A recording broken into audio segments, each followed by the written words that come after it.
रात आधी से ज्यादा गुजर चुकी है। अब उस युवक की चिता धीरे धीरे मुट्ठी भर राख में बदलती जा रही है। शमशान के वातावरण में पहले ही जैसे गहरी नीरवता बिखरी हुई है। वो बूढ़ा बाप अपने जीवन का अनमोल रत्न हमेशा के लिए गवाकर अपनी विधवा पुत्रवधू के कंधे का सहारा लिए धीरे धीरे शमशान घाट की धूल भरी सीढ़ियां चढ़ते ऊपर जा रहा है। अब मैं उसे जाते हुए देख रहा हूँ। कुछ क्षण के बाद मेरी नजर घूमकर फिर चिता की गर्म राख पर ठहर जाती है और उसी के साथ याद आ जाती है निशा शर्मा की चिता की राख भी। पिछले साल ही तो निशा के पार्थिव शरीर को इसी प्रकार शमशान में चिता की धधकती आग की गोद में अर्पित किया था, वो भी स्वयं अपने हाथों से। उस दिन भी इसी तरह गहरी अंधेरी काली रात थी। इसी तरह शमशान में गहरी नीरवता छाई हुई थी और इसी तरह उसकी लाश को चिता में जलते हुए देखा था मैंने।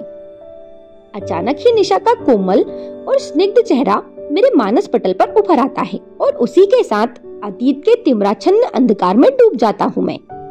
नेहाटी से लौटने के बाद पूरी तरह से जुड़ गया था मैं राखाल चंद्र भट्टाचार्य से। उन्हीं के मकान में रहने भी लगा था। मेरा अधिकांश समय उनके पुस्तकालय में ही व्यतीत होता था। मकान की ऊपरी मंजिल में अपनी एकमात्र पुत्री और पत्नी के साथ एक महाशय भी रहते थे। नाम था लंबक शर्मा। महाराष्ट्रियन ब्राह्मण थे वो लोग। बिरला के किसी मिल के मैनेजर थे। किसी बात का अभाव नहीं था लंबक शर्मा को। उनकी इकलौती पुत्री का नाम निशा शर्मा था। बड़ा ही सुंदर रूप और बड़ा ही आकर्षक व्यक्तित्व था निशा का। जो भी देखता बस देखता ही रह जाता था उसके अजरूप कामनी सौंदर्य को। सचमुच एक नारी में फिर इतना सौंदर्य मुझे कहीं दिखाई नहीं दिया। एक ही मकान में रहने के कारण परिचय होना स्वाभाविक था। बाद में निशा से मेरा परिचय धीरे धीरे प्रगाढ़ प्रेम में परिवर्तित हो गया और हम दोनों ने विवाह करने का निर्णय कर लिया। न लंबक शर्मा को आपत्ति थी और न ही आपत्ति थी उनकी पत्नी को। राखाल बाबू तो आशीर्वाद देने के लिए तैयार ही बैठे थे। उन्हीं के काली मंदिर में विवाह होना तय हुआ था। कहने की आवश्यकता नहीं कि विवाह के निर्णय ने हम दोनों को इतना समीप ला दिया था जहां तन मन और आत्मा तीनों एकाकार हो जाते हैं और एकाकार होकर अनिवर्चनीय सुख के अथाह सागर में आकंड डूब जाते हैं। क्या हम दोनों का विवाह हुआ? नहीं। विवाह के 1 महीने पूर्व निशा अचानक से बीमार पड़ गई। उसे कौन सी बीमारी थी ये डॉक्टरों को अंत तक समझ में नहीं आया।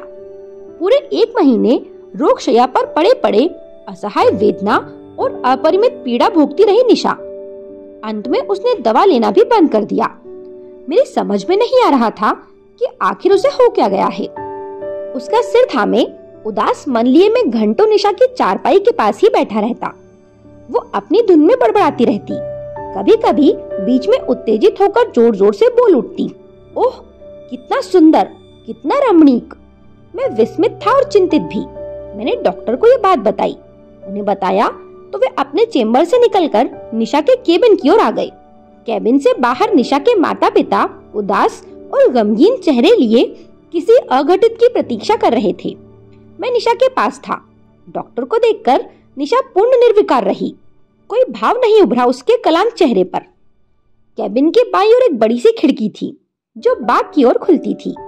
वो अपलक उस खुली हुई खिड़की की ओर ही देख रही थी। खिड़की के बाहर हरा भरा बाग था और था स्वच्छ आकाश। खिड़की से छनकर आती हुई हल्की सुनहरी धूप निशा के क्लांत चेहरे पर पड़ रही थी। 25 वर्षीय उस सुंदर नवयुवती की सुडौल संगमरमरी देह का अज्ञात रोग ने एक कैसा सर्वनाश कर दिया था। दारुण यंत्रणा के कारण उसके क्लांत और म्लान चेहरे पर न जाने कैसी काली छाया घेराई थी। केवल उसकी बड़ी बड़ी कजरारी आंखें किसी अपूर्व आनंद से चमक रही थी। धीरे धीरे कांप रहे थे निशा के सूखे होंठ। ऐसा लगा मानो वह खिड़की के बाहर आकाश की ओर देखकर वहां विद्यमान किसी अदृश्य अस्तित्व के बारे में किसी से बहुत धीरे धीरे बातें कर रही हो। कभी वो अपने आप से भी बातें करने लग जाती थी। निशा के पास जाकर मैंने उन अस्फुट बातों को सुनने की कोशिश की। वो बहुत धीरे धीरे कह रही थी, सुंदर, बहुत सुंदर, कैसा अपूर्व प्रकाश है, कैसी अपूर्व शांति है वहां के वातावरण में। मैंने उसके सिर पर धीरे धीरे हाथ फेरते हुए पूछा, क्या सुंदर है, कैसा प्रकाश है, कैसी शांति है निशा? तुम क्या देख रही हो? किससे बातें कर रही हो? मुझे भी बताओ। अचानक निशा की चेतना वापस लौटी। उसने सिर घुमाकर मेरी ओर देखा। उस समय उसके विवर्ण मुख पर अपूर्व शांति थी और थी अपूर्व संतोष की छाया। निशा के हाथ पर अपना हाथ रख दिया मैंने। परम निर्भयता और पूर्ण संतोष से मेरा हाथ पकड़ लिया था निशा ने। फिर वह क्षीण स्वर में बोली, मैं वहां जाना चाहती हूँ। वहां लोग मेरी प्रतीक्षा कर रहे हैं। मुझे लोग वहां बुला रहे हैं अपने पास। कौन है वहां? कौन प्रतीक्षा कर रहा है? कौन है वो लोग? कुछ बताओ मुझे। कातर और विचलित स्वर में मैंने उससे पूछ लिया। निशा बोली नहीं, बस मौन रही। डॉक्टर पास ही खड़ा था। उसने सोचा कि जरूर उसे बोलने में कष्ट हो रहा है। उसने बड़े ही स्नेह से निशा के शरीर पर चादर ठीक कर दी। फिर उसके सिर पर हाथ रखकर बोला, आप उत्तेजित ना हो, शांत रहने का प्रयास करें। ये सुनकर निशा एकाएक बिगड़ गई। वो बोली, आप मुझे बहुत परेशान करते हैं डॉक्टर रमन। आप मुझे क्यों नहीं जाने देते? मुझे प्लीज जाने दीजिए, मुझे रोकिए मत। आपकी दवा बार बार मुझे वहां जाने से रोक देती है, इसीलिए मैंने दवा लेना बंद कर दिया है। समझे ना डॉक्टर, मुझे रोक रखने में आपको क्या मिल रहा है? डॉक्टर रमन कलकत्ता के बहुत बड़े अनुभवी डॉक्टर थे। पूरे 7 वर्ष अमेरिका में प्रैक्टिस करने के बाद वो वापस स्वदेश लौटे थे। निशा को वो भी रोक ना सके थे। उसका उपाय भी नहीं था उनके पास। लेकिन वो सुंदर दृश्य देखने के बाद आश्चर्यजनक ढंग से वो शांत हो गई थी। उसकी शारीरिक पीड़ा भी मानो बहुत कम हो चली थी। मगर हाँ, उसके पास कोई खड़ा होता तो अवश्य वो परेशान हो जाती। वो एकांत में ही अधिक रहना पसंद करती थी। लेकिन आश्चर्य की बात थी कि जब कभी मैं वहाँ से हटने की कोशिश करता तो वो अपनी बंद आंखें धीरे धीरे खोलकर अपलक निहारने लगती मेरी ओर, और तब मेरे कदम अपने आप ही थम जाते और फिर मैं अपने स्थान पर वापस लौट आता। चुपचाप उसके सर पर हाथ फेरने लगता पहले की ही तरह। उस समय रात के 11 बजे थे।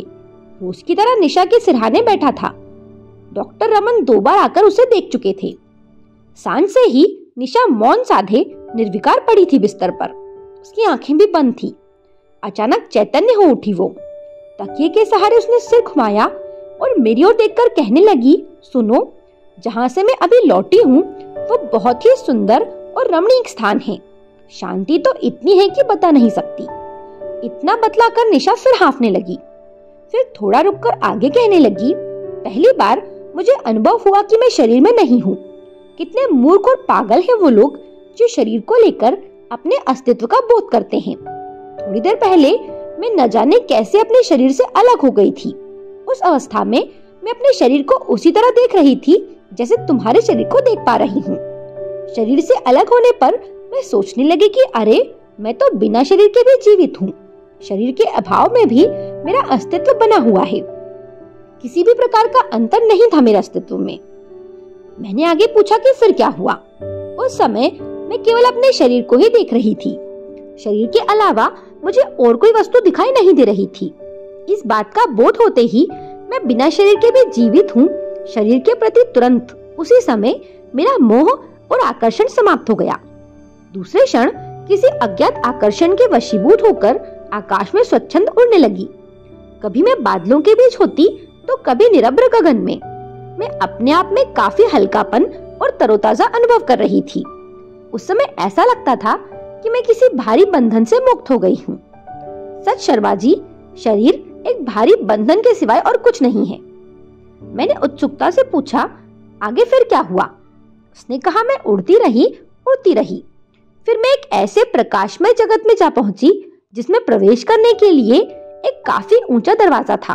वो दरवाजा किसी लाल रंग की धातु का बना हुआ था।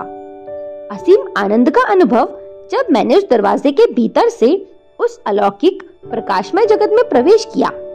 उस समय मुझे अपूर्व आनंद का अनुभव हो रहा था। उस रहस्यमय अज्ञात जगत में चारों तरफ विभिन्न रंगों और विभिन्न प्रकार के फूल ही फूल खिले हुए थे, जिनकी मिलीजुली सुगंध से वातावरण भरा हुआ था। चारों तरफ बिखरा हुआ प्रकाश हर क्षण अपना रंग बदल रहा था। कभी गुलाबी, कभी हरा, कभी नीला, कभी पीला, तो कभी लाल रंग हो जाता था उस प्रकाश का। इतना कहने के बाद निशा जोर जोर से खांसने लगी। उसकी आवाज सुनकर डॉक्टर रमन केबिन में चले आए। उस समय निशा जोर जोर से सांस ले रही थी। एक प्रकार से वो हाँफ रही थी। दूसरे ही क्षण वो शांत हो गई।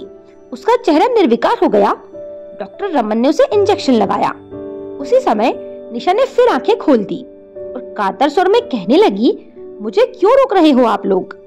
फिर डॉक्टर रमन की ओर देखकर बोली, डॉक्टर, आप सुन नहीं रहे हैं कि वो प्रकाशमय जगत मुझे बार बार जाने के लिए कह रहा है और आप हैं कि मुझे इस तरह जबरदस्ती रोक रहे हैं। मैं आपसे प्रार्थना करती हूँ, प्लीज मुझे यहाँ से चले जाने दें। ये इस कहानी का आधा भाग था। कहानी का दूसरा भाग मैं अगले वीडियो में आपको सुनाऊंगी। आपको ये कहानी कैसी लगी मुझे कमेंट करके जरूर बताएं। मेरे साथ बने रहने के लिए आप सभी का धन्यवाद।